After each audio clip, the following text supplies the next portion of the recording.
Wait कर रहे थे, मौका आएगा उस दिन चौका लगाएंगे। 2018 में वो ये तो मुंबई मैं नहीं पुलिस कह की रही कि तारीफ मौका कर रही लगाने थी चौका तो लगाने। नोटिस जेब में डाल लिया था, लेकिन 2020 में उसने मुंबई पुलिस पे सवाल उठा दिया तो तुरंत बीएमसी घर पहुंच गई अच्छा। और गाली देने लगे। मगर आप ये क्यों नहीं एक देख नेता रहे हो? विधानसभा में गाली देता है, एक बार बैठ के गाली देता है और फिर कहता है कि ये गाली नहीं, इसको तो नॉटी गर्ल कहते हैं हमारे यहाँ। बीजेपी की सरकार थी, उनकी और ये देवेंद्र फडणवीस की वजह से आज वो बची हुई थी। मैं क्या पूछ रहा हूँ, मैं ये पूछ रहा हूँ जो जी, बात बोलिए। संजय राउत ने कही थी, आप तो मराठी हैं, आप जी। तो महाराष्ट्र की रहने वाली हैं, मराठी बोलती होंगी, जानती होंगी, तो आपने कभी जी सुना? नहीं, मैं मराठी बोलती नहीं है, मगर मैं समझ पाती हूँ। अच्छा, समझ पाती हैं। तो कोई प्यार से आपको नॉटी जी, गर्ल की जगह वो शब्द इस्तेमाल करता है जो संजय राउत कर रहे थे कंगना रनौत के लिए, और करेगा तो आप स्वीकार कर लेंगे उसको या थप्पड़ मारेंगे पलट पहले के? ये आप बताइए बाप पे कौन गया था? बाप पे कौन गया था? अच्छा, हाँ, तो उन्होंने कहा कि मुंबई किसी के बाप की नहीं है। किसने बोला? अगर नहीं, अगर उसने बोल नहीं तो ठीक है, मतलब अगर आप ये कहेंगी कि मुंबई किसी के बाप की नहीं है तो मुझे अधिकार है आपको गाली देने का, मैं आपको गाली दे सकता हूं वो।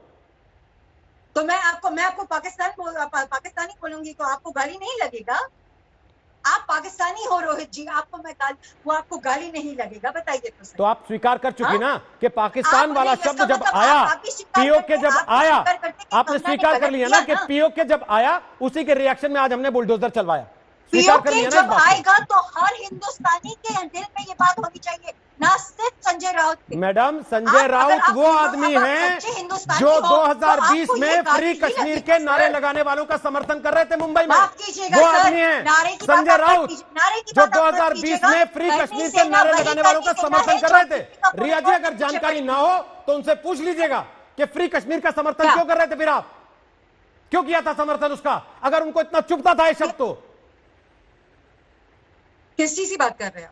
संजय राउत की, जिनका आप पैरवी कर रही हैं बैठ के यहां, जिनके लिए शायद आपको पता भी नहीं कि आप पैरवी उनकी करने आई हैं, क्योंकि मुझे पता है आप कैसे तय करती हैं कि आपको किसके पक्ष में लिखना और किसके पक्ष में बोलना है। मैं भी देखता हूं सोशल मीडिया, मैं भी देखता हूं ट्विटर पर क्या चलता है, क्या लिखती हैं आप। मुझे भी बताइए तो आपका मतलब क्या है? मैं जानता हूं मैडम, ममता काले, अगर पीओके कहने का ये रिएक्शन है तो ये आपको नहीं लगता? तो ये कहने में फिर डर क्यों रहे ये लोग कि भाई हमने बयान पे कार्रवाई की? वो तो कह रही है 2018 से हम नोटिस दे रहे थे। जी बिल्कुल बिल्कुल। देखिए रोहित जी, ऐसा है कि अगर 2018 से नोटिस दिया था तो फिर वो इलीगल कंस्ट्रक्शन थी और माना कि इलीगल कंस्ट्रक्शन तोड़ी जानी चाहिए, तो इंतजार किस चीज से क्या कर रहे थे 2020 तक? आज तक क्यों नहीं तोड़ी इन्होंने? बीएमसी तो इनकी थी ना, तोड़ देते ना। तो साफ सी बात है कि कंगना रनौत जब नारकोटिक्स के उस इलीगल जो धंधा चलाते हैं लोग, उनका भांडा फोड़ने के लिए तैयार थी, जो लोग गलत कर रहे हैं उनका भांडा फोड़ने के लिए तैयार थी, तो तुमने कंगना के घर पर बुलडोजर चला दिया। मैडम, मेरा नाम ममता खालिद है। रिया, मेरा नाम ममता है, आपका नाम ममता नहीं। आपका नामकरण ममता कर दिया है क्या आपके माता पिता ने? अगर नहीं किया है तो मुझे बोलने दीजिए, मैं आपके बीच में बोली नहीं थी। धन्यवाद। दूसरी बात, ये जो सरकार वहां पर बैठी हुई है, दम्भी सरकार, निरंकुश सरकार, पूर्वाग्रहों से ग्रसित सरकार, बदले की भावना रखने वाली सरकार, इसका एटीट्यूड ऐसा है रोहित जी कि कानून क्या होता है, संविधान किस चीज का नाम है? अगर हाईकोर्ट ने बोला था कि 30 तारीख तक कोई किसी चीज का डिमोलिश नहीं किया जाएगा, तो फिर हाईकोर्ट कौन होता है? जो है हम हैं। यहाँ पर गुंडा राज महाराष्ट्र के अंदर हमारा चलेगा, ये इनका एटीट्यूड है। और आपके माध्यम से मैं इन लोगों को ये बोलना चाहती हूँ कि अगर आपको आप इतने कानूनी तौर पर काम कर रहे हैं और सारी इलीगल कंस्ट्रक्शंस आप तोड़ रहे हैं, तो एनसीपी, शिवसेना और कांग्रेस के छोटे या बड़े जितने भी तमाम नेता वहां पर हैं, उनकी प्रॉपर्टी की लिस्ट बनाइए, जारी कीजिए और नेक्स्ट 24 आवर्स में उनके भी सारे इलीगल कंस्ट्रक्शन तोड़िए। और साथ के साथ वो रसूखदार, वो पैसे वाले लोग जो मुंबई में रहते हैं, जिनसे चंदा लेकर के आप अपनी पार्टी चलाते हो, उनके बंगलों पर भी इसी तरीके से बुलडोजर चलाइए। जो आज आपने किया है, फिर से आपने कानून का हनन किया है। सुशांत सिंह राजपूत की जब से रहस्यमयी मौत हुई है, ये लोग कानून को एकदम धक्का दिखा रहे हैं और ये नहीं चलेगा, ये गलत है। ममता जी, आपका मकान नहीं है क्या मुंबई में? इतना चिल्ला चिल्ला के बोल रही हैं, आपका मकान नहीं है मुंबई में?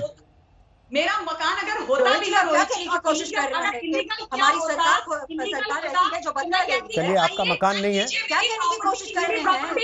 आपका मकान नहीं है, शायद तभी इतने जोश से बोल पा रही हैं। आपका मकान नहीं है, शायद तभी इतने जोश से बोल पा रही हैं, वरना आज जो हुआ उसके बाद तो शायद लोग बोलने से पहले 10 बार सोचेंगे कि हमने बोला तो कहीं हमारे घर भी बुलडोजर ना आ जाए। इनसे क्या डरना है रोहित जी, इनसे क्या डरना है? आप मुझे बताइए। जो लोग जो सत्ता के नशे में इतने मगरूर हो गए हैं, जो प्रजा जिन्होंने इनको सत्ता आसीन कराया है, उसको रंक और खुद को आज ये राजा समझ रहे हैं। इतना मतलब इतना गुरूर हो गया है इनको सही में बिल्कुल सही बोला सुधांशु दी ने, जिन्हें इनकी जो राजनीतिक मेच्योरिटी होनी चाहिए 0.1% इनके अंदर नहीं है। इनको ये जानकारी नहीं है कि किस तरीके से काम किया जाता है। राइट टू डिसेंट नाम की कोई डिक्शनरी में इनका कोई शब्द ही नहीं है। और कहां चले गए आप वो सूडो लिबरल्स, वो अवार्ड वापसी गैंग जो राइट टू डिसेंट के ऊपर इतना लड़ा करती थी, सेंट्रल गवर्नमेंट को बिना बात में खामखा बोलती थी।